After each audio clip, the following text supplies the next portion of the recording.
से खबरों की बात करेंगे और सबसे पहले बात जेडीयू नेता नीरज कुमार की, जिन्होंने तेजस्वी यादव की विदेश यात्रा को लेकर बड़ा सवाल खड़ा किया है और पुलिस से जांच की मांग की है।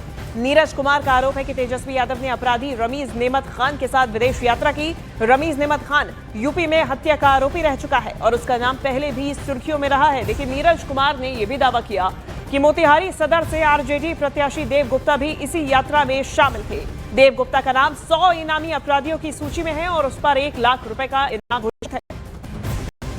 फिर सुर्खियों में तेजस्वी यादव की विदेश यात्रा आ गई है और ऐसे में जेडीयू नेता नीरज कुमार की तरफ से सवाल खड़े किए गए हैं।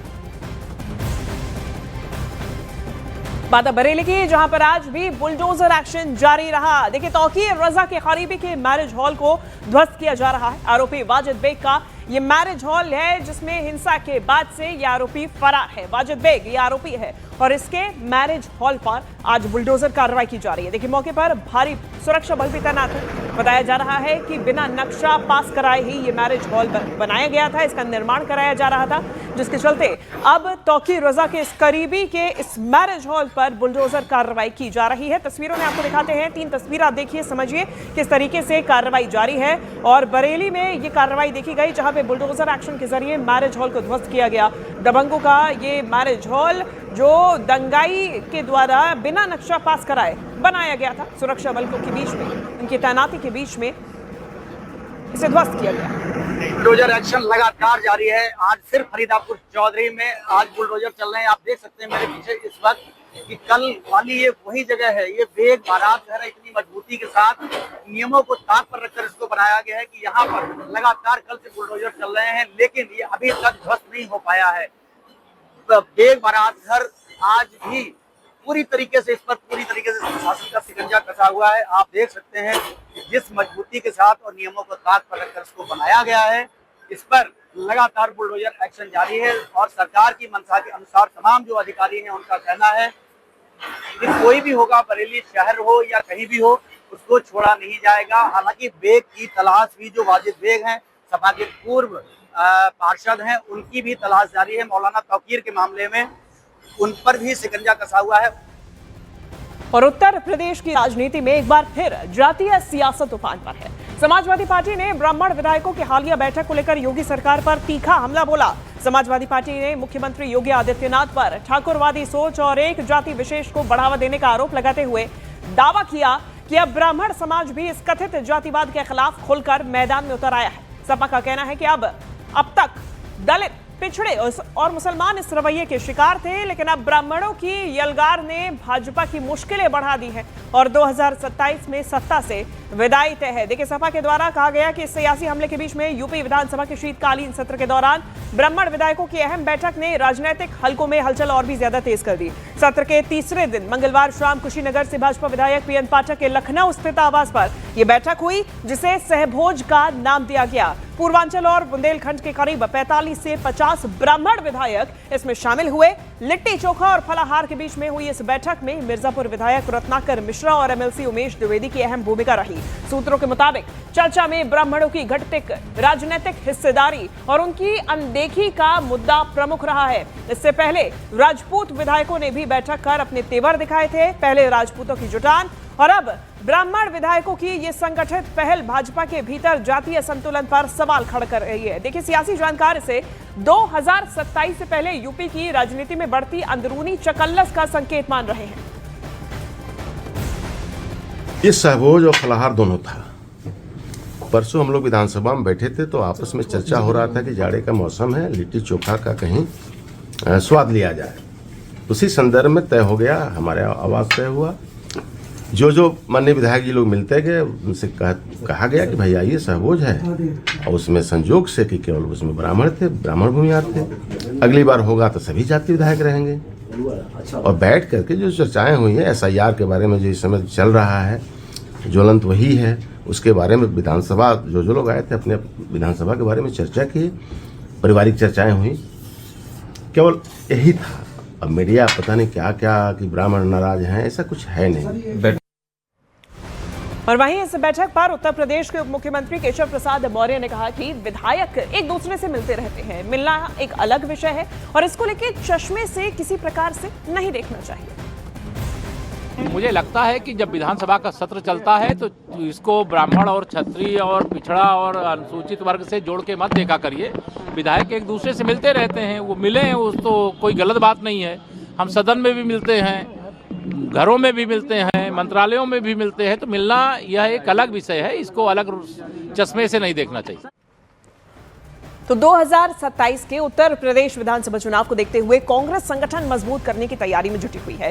कांग्रेस नेताओं की माने तो यूपी में सभी 403 सीटों पर चुनाव लड़ने की तैयारी कर रही है। हालांकि गठबंधन पर अंतिम फैसला हाईकमान का ही होगा। यूपी के प्रभारी महासचिव अविनाश पांडे और प्रदेश अध्यक्ष अजय राय ने कहा कि पूरे राज्य में जमीनी स्तर पर तैयारियां शुरू हो गई हैं। पार्टी ने अब तक लगभग 1,69,000 बीएलए नियुक्त किए हैं। अजय राय जी, कल एक बयान आया अविनाश पांडे जी का।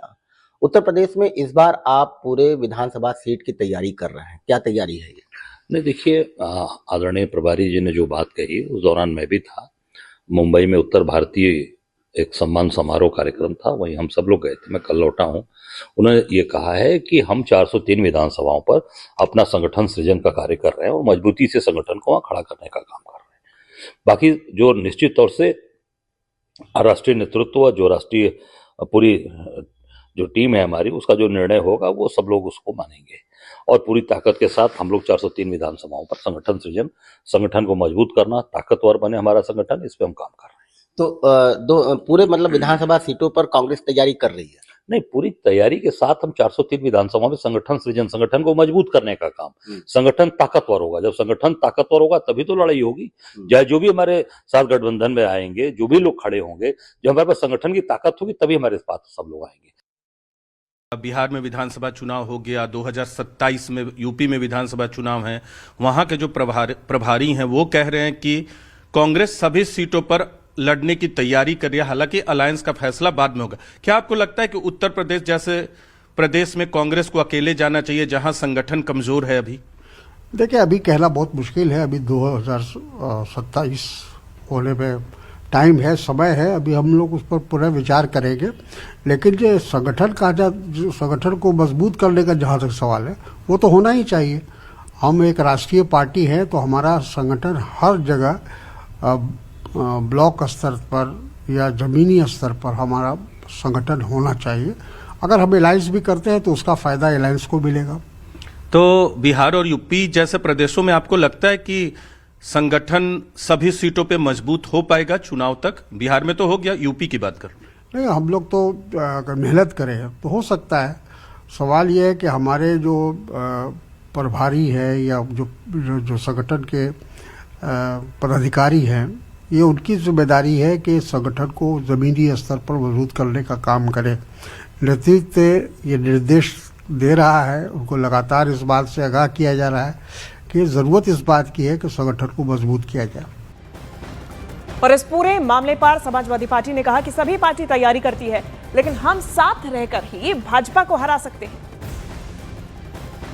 जिस तरीके से कांग्रेस कल मीडिया को अनौपचारिक बातचीत में उन्होंने बताया कि 403 सीटों पर वो चुनाव लड़ने की तैयारी कर रहे हैं, तो क्या समाजवादी पार्टी कांग्रेस के बगैर चुनाव लड़ने के लिए तैयार हो? देखिए, वो जो कह रहे हैं वो उनका अपना संगठन मजबूत करने की बात कर रहे होंगे, लेकिन समाजवादी पार्टी का मानना है कि समाजवादी पार्टी जिनका साथ पकड़ती है, जिनको अपना दोस्त बनाती है, और ख़ासकर दोस्त जब मुसीबत में होता है तो उसका साथ नहीं छोड़ती है। तो समाजवादी पार्टी अपनी तैयारी, चूँकि आपको पता है कि उत्तर प्रदेश में सबसे मजबूत पार्टी है, विपक्ष में समाजवादी पार्टी से मजबूत पार्टी वहाँ कोई है नहीं, और कांग्रेस भी इस बात को जानती है कि समाजवादी पार्टी एक मजबूत पार्टी है और उसके साथ रहने में ही चूँकि हम भारतीय जनता पार्टी को कांग्रेस हरा सकती है। अच्छा सर, मोटा मोटा एक उन्होंने डेटा देते हुए बताया कि करीब 1.5 लाख उन्होंने BLA जो हैं वो किए हैं, और साथ में 2 लाख जो रजिस्टर्ड कार्यकर्ता हैं उनको भी उन्होंने ट्रेनिंग दी है, तैयार किया। तो इस पर क्या? देखिए, हर पार्टी को अपनी पार्टी को मजबूत करने का अधिकार है। वो अपनी पार्टी को मजबूत करने की कोशिश करते हैं, तो मुझे इसमें समाजवादी को क्या दिक्कत है? कोई अपनी पार्टी को BLA बनाता है, कोई पार्टी में अपने सचिव महासचिव बनाता है, कोई पार्टी में अपने पदाधिकारी बनाता है, या पार्टी तैयारी करती है। तो ठीक है, कांग्रेस पार्टी अपनी तैयारी कर रही होगी। तो देखिए पूरे मामले पर समाजवादी पार्टी ने क्या कहा है, आपको बता दें कि पार्टी तैयारी जरूर करती है लेकिन साथ रहकर ही भाजपा को हरा सकते हैं। तो एक तरफ समाजवादी पार्टी का रुख है कि साथ रहना जरूरी है, तो वहीं कांग्रेस के अपने ही प्लान्स हैं।